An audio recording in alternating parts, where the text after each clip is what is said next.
Hello and welcome to this video on section 7.1, Rules of Implication 1.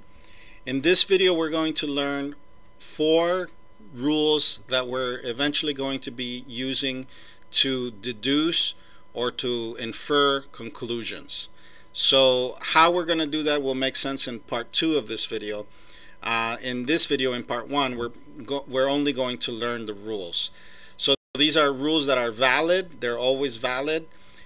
Which is to say that if the premises are true, the conclusions are going to be true. What I'm going to do here is present you the rules, and I'm going to present them in terms of actual arguments as well as symbolized versions of those arguments.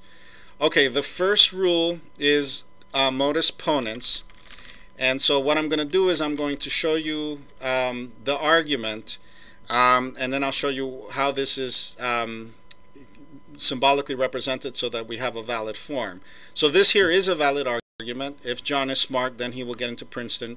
John is definitely smart, thus John will get into Princeton. Okay, I'm going to symbolize or formalize this argument, but I'm going to do so by using lowercase letters. And the reason I'm going to be using lowercase letters here is because this is a valid form that will always work, so that P and Q here, which are the letters that I'm using, will basically be variables.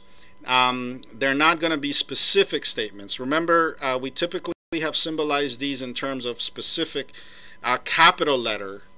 We've used capital letters to symbolize these, right? Well, here we're thinking of these more in terms of variables because these are valid forms that will always work. That is to say, they will always give us a valid argument.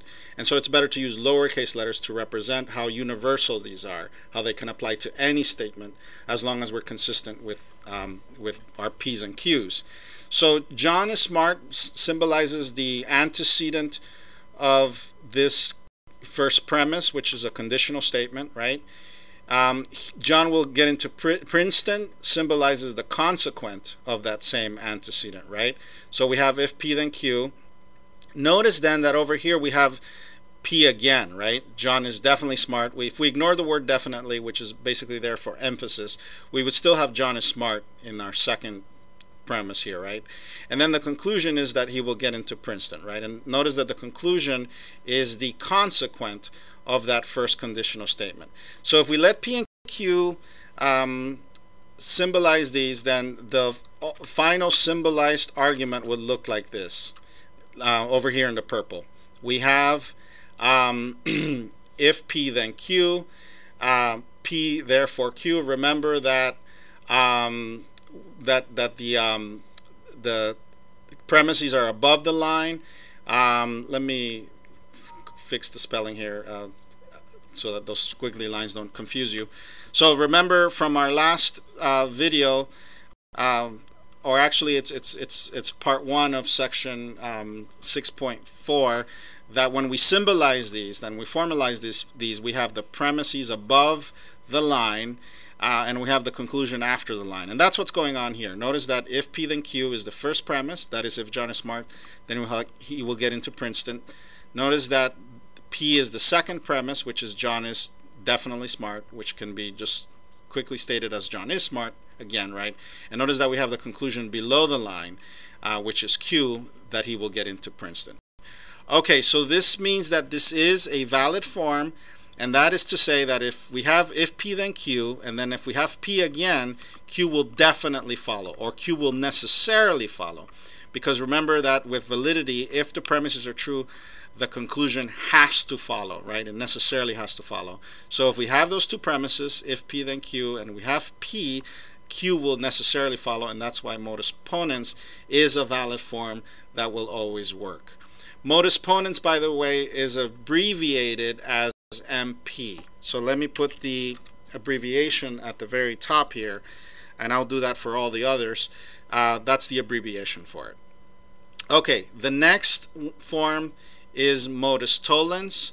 So let me put that form up here. Let me move all of this stuff down. Okay, here's modus tollens. Modus tollens is abbreviated as MT. So let me put that in parentheses over here, MT. Okay, and so modus tollens is another valid form. Here is an argument that that has that form. If Mary went to medical school, then she is a doctor. Mary is not a doctor, therefore Mary did not go to medical school. So okay, that's an actual argument with that form. Let's go ahead and symbolize it. Again, we're going to use lowercase letters because we are thinking of this in terms of variables, because they will always be valid, right? We're not using capital letters because that would be to refer to a specific proposition or a specific statement, and we're not doing that here. We're thinking of these as variables. So if we let P symbolize Mary went to medical school, and we let Q symbolize Mary is a doctor, well then not Q will be the opposite of Q, which would be Mary is not a doctor, right? And not P will be the opposite of P, which would be Mary did not go to medical school, right? So if you notice, everything here is symbolized. Every statement here is symbolized. We have a conditional in the first premise again, which means we have an antecedent and a consequence. So we have the P and the Q for that part. And then we have the negation of the consequent, right? We have Mary is not a doctor. Remember, the consequent for the conditional there is that she is a doctor. And so what follows is the negation of the antecedent, right? And so all of that can be expressed by this form here in purple. If P, then Q, not Q, therefore P. So again, we have it formalized here, and that is to say that P can stand for any proposition, Q can stand for any proposition, and then when we formalize it like this, it means that it will always work, which is to say that it will always yield a valid argument as long as we're consistent with our P and our Q. So if we have the premises if P then Q, and we have the premise if not Q, if we have those two premises, right, if P then Q is one premise, not Q is another premise. If we have those two premises, then not P will necessarily always follow. And that is another way of saying that modus tollens is a valid form. Okay, let us go to our next form, which is the pure hypothetical syllogism. Okay, here is the pure hypothetical syllogism in terms of an actual argument, in terms of language, in terms of actual words and sentences or statements. So here it is. If Francisco goes to UCLA, then he will become a lawyer. If Francisco becomes a lawyer, then he will make a lot of money. Therefore, if Francisco goes to UCLA, then he will make a lot of money. Okay, so there we have it as an actual argument. Let's symbolize them, all the statements here. And again, remember, I'm symbolizing them with lowercase letters because these are to be taken as variables.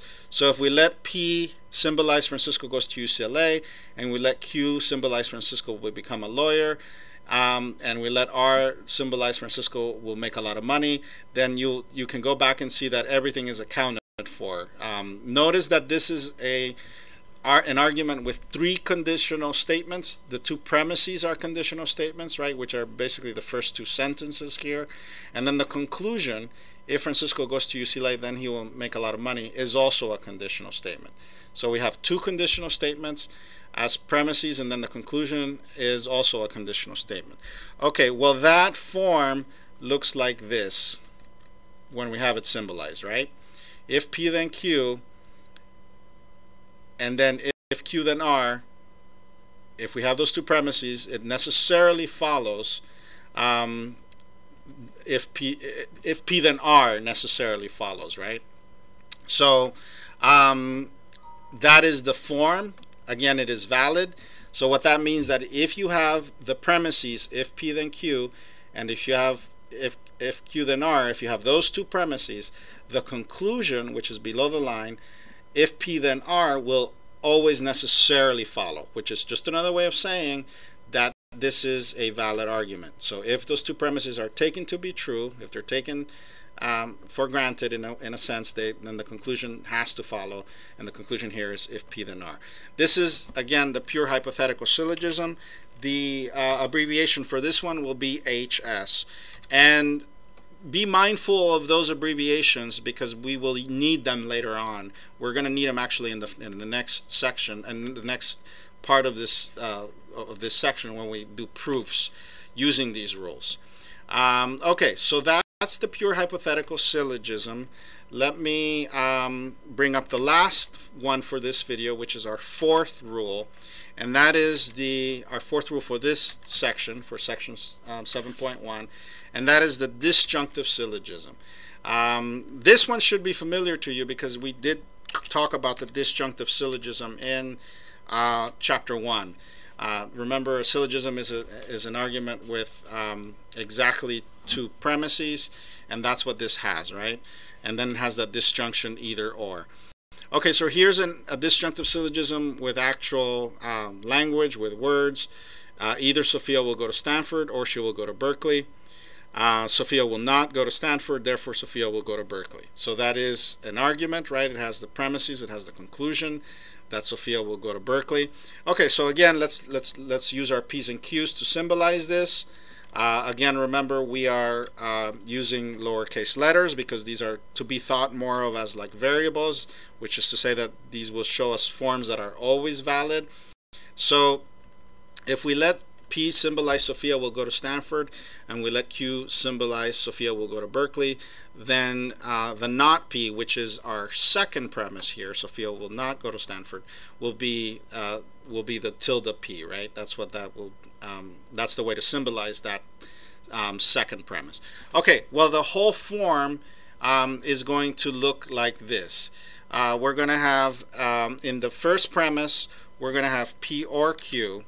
Right, because that's what that first premise is saying, and so it's going to look like this in the purple. P or Q, not P, therefore Q, right? Let me get rid of that squiggly there again. Okay, there it is. The form there is in purple. Notice that the first premise is the disjunction that we have in the very first sentence of our argument, right? P or Q. And notice that we have the wedge there to separate them, right? Because that's what we use for a disjunction. So P or Q is the first premise. The second premise is not P, right? That is that Sophia will not go to Stanford, right? I'm sorry, that's the second premise, right? Sophia will not go to Stanford is the second premise. And then the conclusion is Q, that she will go to Berkeley, right? So again, remember what that means. If we have these two premises, if we have P or Q, not P, therefore Q, if we have those two premises, P or Q, not P, which are above the line here, then the conclusion Q will necessarily follow, which is another way of saying that this is a valid form, right? So two premises and a conclusion. The premises are P or Q and not P, right? P or Q is one premise, not P is another premise, and so Q necessarily follows, which is another way of saying that this is a valid form. And so remember that that means that anything can be substituted for P or Q. Any statement, any proposition can be substituted for P or Q, and we will always have a valid form. Okay, so that is our fourth rule here. And when we think of them as rules, we're always going to think of them in the symbolized ways. So that will be how we will think of them, and this will all make sense in our next video. But for now, you need to just understand why these are valid, why when we actually use real arguments, we would have a valid form. And that's it. That's it for this video. In our next video, we're going to use these rules to deduce or infer conclusions.